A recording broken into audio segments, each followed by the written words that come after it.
Alright, hey guys. Uh, just a different angle, hey? So, I get the feeling that somebody doesn't want me to make this video.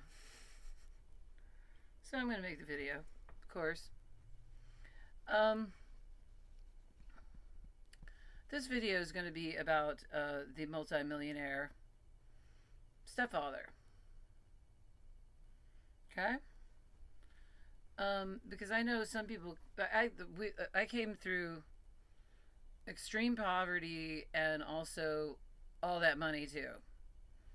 So I've experienced both, and I'm definitely experiencing poverty now. So, and like I said, it's the Marie Antoinette dynamic. Um, while abusing you, like heaping money or taking you out to expensive restaurants while your fucking electric isn't on, things like that. It's just your needs are still ignored, even in the gilded gold cage. It's bizarre.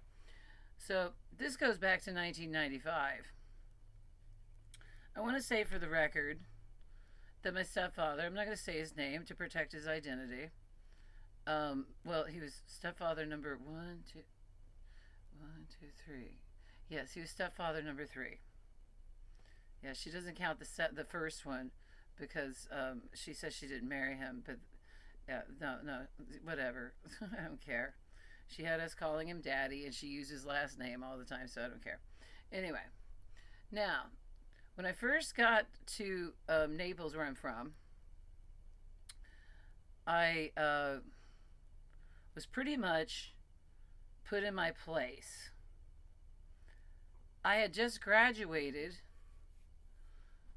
the number one Southern school in the country 45 years in a row. Excuse me. 45 years in a row, probably longer. And that was pretty darn good. And if they thought it was so shitty, then why did they support it just to knock me down afterwards? So, but it wasn't supported. It was supported somewhat. I mean, I would get thrown the scraps, but not validation and things, because they saw me as a threat.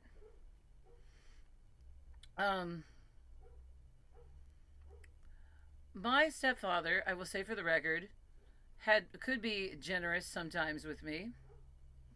For example, but it was after he did this. After the golden child, try to follow me here, did the garbage can trick where he lied to everybody about me not throwing my garbage away, and that I don't throw my garbage away and I'm just a big slob like he is, because he's actually the slob, of course, because he's a narcissist and he projects all over people. Yeah, he's the one who doesn't clean up after his stupid self. The golden child lied to people about me putting my stuff in the garbage when I was staying at his house, because I just wanted to stay for like a couple months, make some money, and leave. And I was planning on going to LA or some bigger town where I could work in my field using my bachelor's degree in theater. Stage acting. I'd never done any film, just stage acting. So, and also I knew how to do tech stuff, and I still do, because my minor was sound design. Now, after the golden child pulled his stunt with the freaking garbage cans and lied about it for the next 20 years, my stepfather, at the behest of my mother, I'm sure, let me stay in one of his apartments in the industrial area of Naples. It was loud back there. There were semi-trucks parked there all night long. I could barely sleep for the 12 years that I lived there. And at first he charged me $600 a month, which I had never paid that much rent in my entire life, because where I went to college, my rent was $175. So soon I couldn't afford that. And I just graduated college. I was still 21 years old, and I didn't have a plan like that. And considering what I came from, I didn't know. But Anyway, he let me stay in this apartment for the next 12 years and didn't charge me rent. It was his. He owned the place. So, he also would occasionally kick me kindnesses here and there. Occasionally. Scraps. That's what I call them, scraps. Nothing to really move you forward in life. Just like mommy. I don't think he's as evil as her. But he also, and I think my mother was behind this the whole time, he had hired me as a quote-unquote secretary, and I was still in the fog, and with mommy in her fucking clothes, and she insisted that I dress up to the fucking nines for this job. She had me thinking I had to dress up like, in suits and shit for this job. So I showed up for work in these crazy overdressed outfits that she pretty much expected me to wear. And the other girls at the office immediately resented me and treated me like shit. They're a bunch of backstabbing bitches. And my stepfather didn't like the job that I was doing, but he was also probably listening to those bitches in the back office who hated my guts from the get-go. So he took me back in the office when he fired me and says to me, "You're a nothing. You're a nobody. You don't even have a pot to piss in." And he called me people like you. I felt like somebody had just slapped me in the face without hitting me. I had no idea what to say to this. My jaw was like, I can't believe he just said this to me. And my mother let him do it, of course, because she's a greedy cunt. And she expects me to put up with any amount of abuse just because so it's convenient for her. Oh, yeah. He did extend some kindnesses over the years, I will give him that, but I'm not a nothing, I'm not a nobody, and I do have a pot to piss in. And I always fucking will. Alright? So one day he also takes me back in his office when he did this and said, "I want you to see this." He knew I was super liberal at the time, by the way.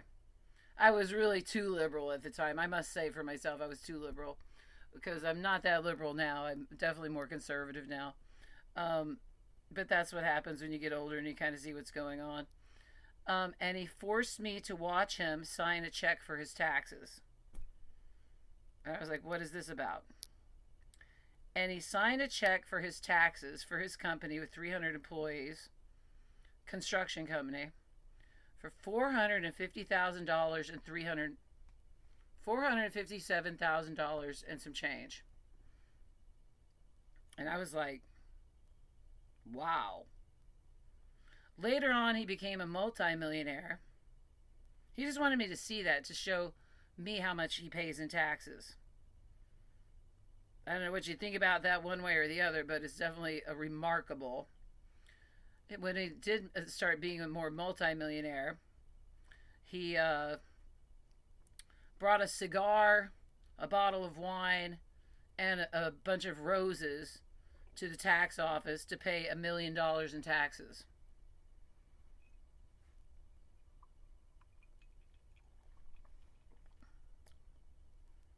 This man also would get her 25 dozen roses for anniversaries and birthdays.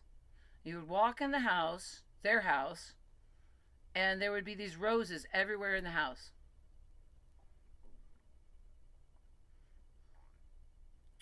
So he's like, he had the good face, bad face stuff, just like her. It's head wrecking, really. But they all put me in my place. You see what they did? This one needs to be put in her place. I felt like they had chopped my wings off. I was so depressed about it that I drank too much one night and totaled a car and got a big ass DUI in 1996. It was horrible. And that sealed the deal in Naples. Just being honest with you. But I felt like somebody just chopped my wings off. Not a nobody and nothing without a pot to piss in. And I won't ever be. Somebody said that shit to my daughter, I would fucking break a baseball bat in their fucking ass.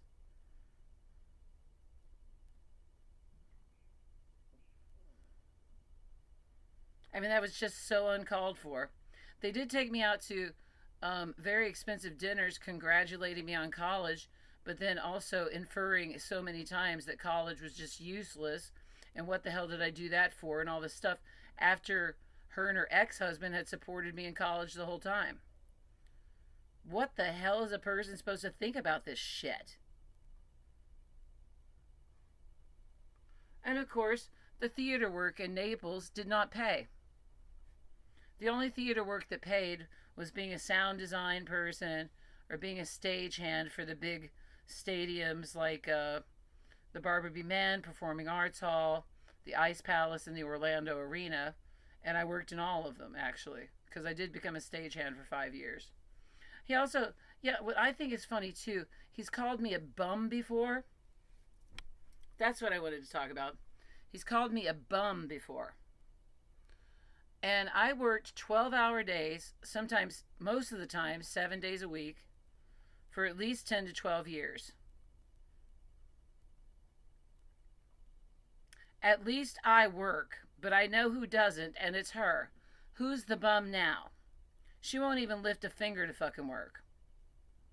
And one of the Golden Children, the CEO motherfucker, says to me on the phone, well, that doesn't matter.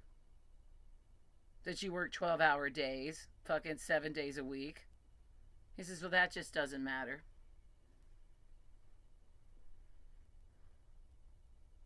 All right?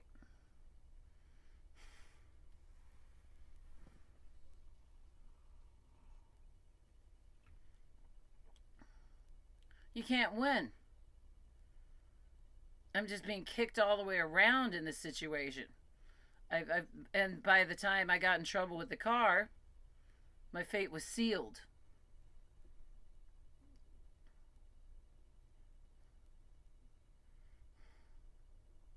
Just trying to show you my part in that, you know, how I screwed up.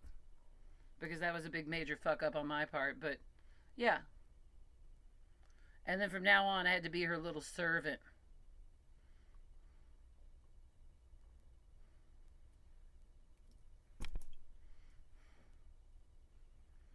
So glad I got away. I don't forgive them. No, I don't. And that feels good. It feels good. Growing my wings back and they're never getting them again.